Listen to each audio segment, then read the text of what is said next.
welcome to How to Grow Garden. So today I want to talk about hollyhocks and how to collect their seeds. This is what the flowers are going to look like. Now these guys come in all shapes and sizes. They come as really small plants and gigantic plants. In fact, I have one that I think our last count we had gotten all the way up to about 15 feet, like crazy tall. This is the first year that I am growing in my cottage garden, which is where I'm sitting right now. You can eat the hollyhocks. The petals are great in tea, the roots are edible and medicinal. Baby leaves, you can eat them like spinach, and they have a little bit of nutrition in them, so they're good. Considering that it's edible, the squirrels are going to be very excited about nibbling on your hollyhock seeds. So when they start getting brown, and not like this, but I mean truly brown, like this, that's when you want to start harvesting them. When they're still a little green and you really have to give them a tug to get them off the plant, they're not done. Now hollyhocks are biannual, which means they will not flower the year you plant them or the year you start them from seeds. This plant is in its first year, so it's relatively short. It actually has a few stems, but my rabbit got to it. So down here it's growing a new flush of little leaves. Next year this will be a gigantic, it'll be about 12 or 14 feet. There is a little bit of tree cut above it, so it might not get quite as tall as it can. Hollyhocks want to be planted in full sun, preferably. They will tolerate shade, but they might not grow as tall as they would normally grow if they were in full sun. Here are some new buds, so I cut off a lot of this stuff and it's getting a new flush of flowers. And if the weather stays really good for the next few days, these will bloom.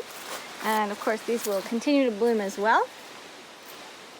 And if I gently crack this open, you'll see how it falls in my hand. Now, I wouldn't say there are hundreds in here, but there are a lot of seeds. That's what the pot is going to look like. And these are the hollyhock seeds. Now, hollyhock seeds look slightly different. This is a 2-foot pink hollyhock, and I'm not quite sure what the name is, I don't remember, but these seeds are dark in the center with brown on the outside. And I have a gigantic black hollyhock which has white seeds, and I have a gigantic pink hollyhock which has brown seeds.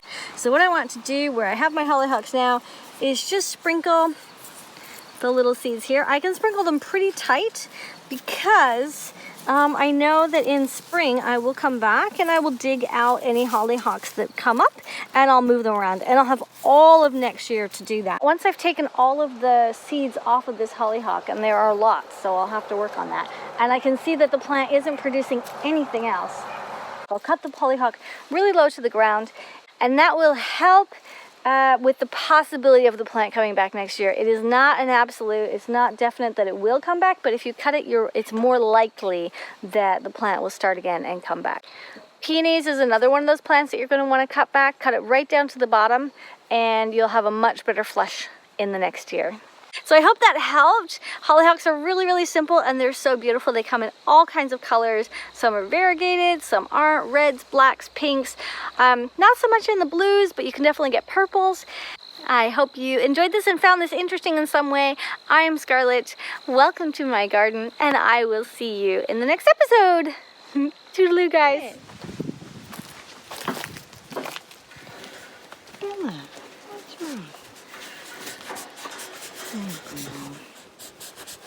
What are you doing? Get down, baby. Bella. Isn't that better?